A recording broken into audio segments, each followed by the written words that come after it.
उस रात माधवी की जिंदगी ने एक खौफनाक करवट बदली थी। रात के लगभग 3 बज रहे थे। तेज बहती सर्द हवाएं लहरों ने रात सन्नाटे को अपनी आगोश में ले रखा था। पर शहर से थोड़ी दूर बने उस घर के अंदर एक कमरे में टिक टिक करती घड़ी की सुइयां सन्नाटे में जैसे हलचल पैदा कर रही थीं। उसी कमरे में माधवी अपने पति उत्कर्ष की बगल में सुकून से सो रही थी। तभी अचानक उसके बेड की सामने वाली खिड़की के बाहर कुछ कुत्तों के झुंड ने भौंकना शुरू कर दिया। ना जाने क्यों वो कुत्ते खिड़की की तरफ देखते हुए लगातार भौंके जा रहे थे। उनकी आवाज से अचानक माधवी की नींद खुल गई। वो उठकर अपनी बेड पर बैठ गई। तभी उसने अपने सामने कुछ ऐसा देखा जिसे देखकर उसकी रूह कांप उठी। उसका चेहरा पसीने से तरबतर गया। उसने देखा कि अंधेरे की ओट लिए खिड़की के बाहर सफेद साड़ी पहने एक औरत मुस्कुराती हुई लगातार माधवी को ही घूरे जा रही थी। उसका चेहरा तो साफ नजर नहीं आ रहा था, पर उसकी आंखें किसी रोशनी की तरह चमक रही थी, जिसे देख माधवी जैसे सम्मोहित सी हो गई। उसकी घबराहट अब एक अजीब सी खामोशी में बदल चुकी थी। वो अपने बेड से उठी और खिड़की की तरफ जाने लगी। माधवी जैसे ही खिड़की के पास पहुंची, खिड़की के पास खड़ी वो औरत अचानक गायब हो गई। इतने में माधवी जोर से चीख पड़ी। वो चीख इतनी भयानक थी कि वहां खड़े कुत्तों ने भी डर कर भौंकना बंद कर दिया। तभी उत्कर्ष लाइट्स ऑन करके घबराया हुआ माधवी के पास आया। क्या हुआ माधवी, तुम चीखी क्यों? उस वक्त माधवी ने कोई जवाब नहीं दिया और वापस अपनी बेड पर जाकर सो गई। ये सब उत्कर्ष के लिए अजीब तो था, पर उसने गंभीरता नहीं दिखाई और वापस से सोने चला गया। लेकिन अगली ही रात जब उत्कर्ष ऑफिस से घर लौटा तो देखा कि घर का दरवाजा पहले से ही खुला हुआ था। उत्कर्ष अंदर आया तो अंदर देखकर वो दंग रह गया, क्योंकि घर के अंदर सारा सामान टूटा और बिखरा हुआ था। उत्कर्ष ने घबराकर माधवी को आवाज लगाया। मम्मा माधवी, कहाँ हो तुम? ये सब कैसे हुआ?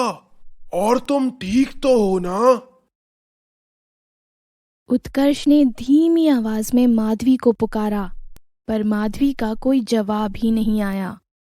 उत्कर्ष समझ गया कि उसके घर जरूर कोई चोर घुस आया है, इसलिए वो बिना शोर मचाए अपना फोन निकालकर पुलिस का नंबर डायल करने लगा।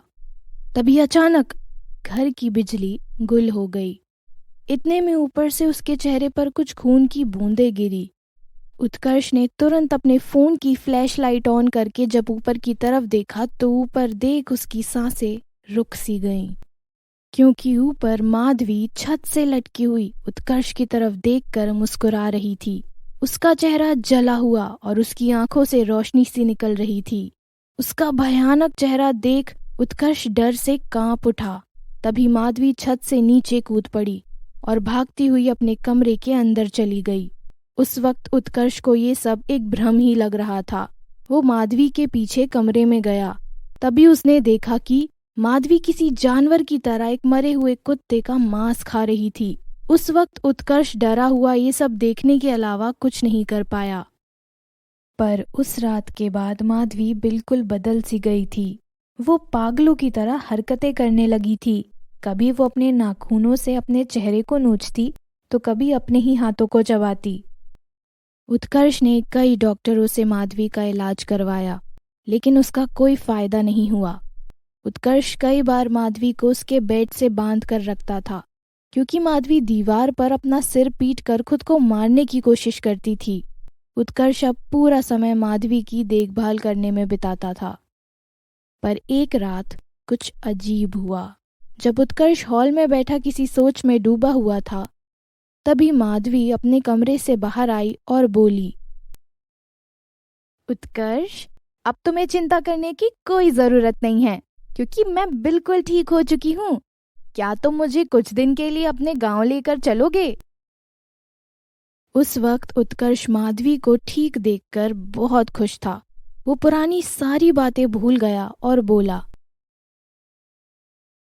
हाँ हाँ माधवी, हम कल सुबह ही गांव के लिए निकलेंगे। माधवी, मैं बहुत खुश हूँ कि तुम ठीक हो गईं।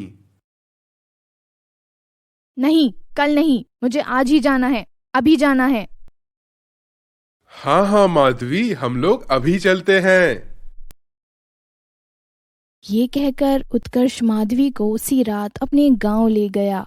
उस वक्त रात के करीब 2 बज रहे थे जब उत्कर्ष की कार घने जंगलों के सन्नाटे को चीरती हुई गांव की तरफ बढ़ रही थी। माधवी पिछली सीट पर बैठी हुई थी। तभी अचानक उत्कर्ष की नजर कार की रेयर व्यू मिरर पर पड़ी। मिरर में देखते ही उत्कर्ष की धड़कनें एक पल के लिए रुक सी गईं, क्योंकि मिरर में उसे माधवी की जगह सफेद साड़ी पहने एक औरत दिखाई दे रही थी। उसे देख उत्कर्ष लड़खड़ाती जुबान से बोला, लीला मौसी, आप?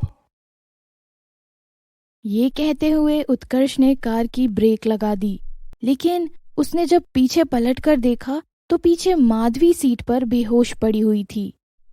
उस वक्त उत्कर्ष को समझ नहीं आ रहा था कि उसके साथ क्या हो रहा है, क्योंकि उसने जिस लीला मौसी को थोड़ी देर पहले देखा था वो उत्कर्ष के गांव में ही रहती थी। वो एक विधवा थी। उन्होंने बचपन में उत्कर्ष की देखभाल की थी। पर लीला मौसी का यूं अचानक दिखाई देना उत्कर्ष के लिए एक पहेली बन गई थी। वो तुरंत गाड़ी स्टार्ट करके जितनी जल्दी हो सके अपनी गांव की तरफ बढ़ गया। गांव पहुंचकर उसने माधवी को कमरे की बेड पर लिटा दिया। उत्कर्ष के माता पिता माधवी को ऐसे देख चिंता करने लगे। तभी उत्कर्ष ने उन्हें सारी बात बताई और पूछा, माँ, क्या लीला मौसी अभी भी इसी गांव में रहती हैं? मुझे उनसे अभी मिलना है। बेटा, तुझे पता नहीं, पर वो लीला कुछ दिन पहले मर चुकी है। क्या? पर ये कैसे हुआ माँ? बेटा, वो लीला एक डायन थी। वो गांव के मासूम बच्चों को पकड़कर शैतान के आगे उनकी बलि चढ़ाती थी। एक रात कुछ गांव वालों ने लीला के घर पर छानबीन की तो उन्हें बहुत से बच्चों के कंकाल मिले। तब गांव वालों ने मिलकर लीला को उसके घर के साथ ही जिंदा जला दिया। ये सुनकर उत्कर्ष चौंक गया। पर माँ, फिर उनकी बेटी संध्या का क्या हुआ? पता नहीं बेटा, वो तो तेरे शहर जाने के बाद गायब ही हो गई थी। मुझे तो लगता है वो डायन अपनी बेटी को भी निगल गई होगी। पर बेटा, तू ये सब क्यों पूछ रहा है? कुछ नहीं माँ, मुझे नींद आ रही है, मैं सोने जाता हूँ। उत्कर्ष ने अपने माँ बाबा को कुछ नहीं बताया और सोने चला गया। आधी रात हो गई। उत्कर्ष माधवी के साथ अपने कमरे में सो रहा था। तभी अचानक सोते हुए उसका चेहरा पसीने से भीग गया।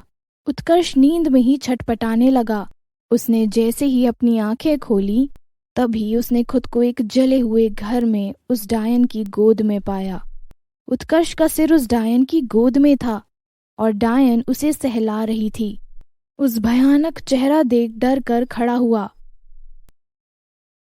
डायन, मुझे पता है, मेरी माधवी पर तूने ही कब्जा किया है। आखिर तू क्यों उसे मारना चाहती है? बेटा, मैं डायन नहीं हूँ। मैं तेरी पत्नी को कोई नुकसान नहीं पहुंचाना चाहती। तो फिर तूने मेरी माधवी पर कब्जा क्यों किया है? बेटा, ये सब मैंने नहीं किया, बल्कि मुझे करवाया गया है। डायन मैं नहीं, बल्कि मेरी बेटी संध्या है। ये सुनकर उत्कर्ष दंग रह गया। बेटा, संध्या तुझसे प्यार करती थी, लेकिन जब उसे पता चला कि तूने शहर में माधवी से शादी कर ली है तो उससे ये सब बर्दाश्त नहीं हुआ और उसने तुझे पाने के लिए जादू टोना सीखना शुरू कर दिया। वो शैतानी शक्तियां पाने के लिए गांव के बच्चों की बलि देने लगी, लेकिन गांव वालों ने मुझे डायन समझा और मुझे जिंदा जला दिया। फिर संध्या ने अपनी तंत्र विद्या से मेरी आत्मा पर कब्जा करके मुझे माधवी के पास भेजा और मुझे उसे यहाँ लाने पर मजबूर किया। पर मौसी, संध्या को ये सब करके क्या मिलेगा? बेटा, वो खुद ही जान लेकर हमेशा के लिए माधवी के शरीर में घुसना चाहती है, ताकि माधवी के रूप में वो हमेशा तेरे साथ रह सके। इसके लिए वो जंगल में माधवी को लेकर साधना कर रही है। तू जा और उसे बचा ले।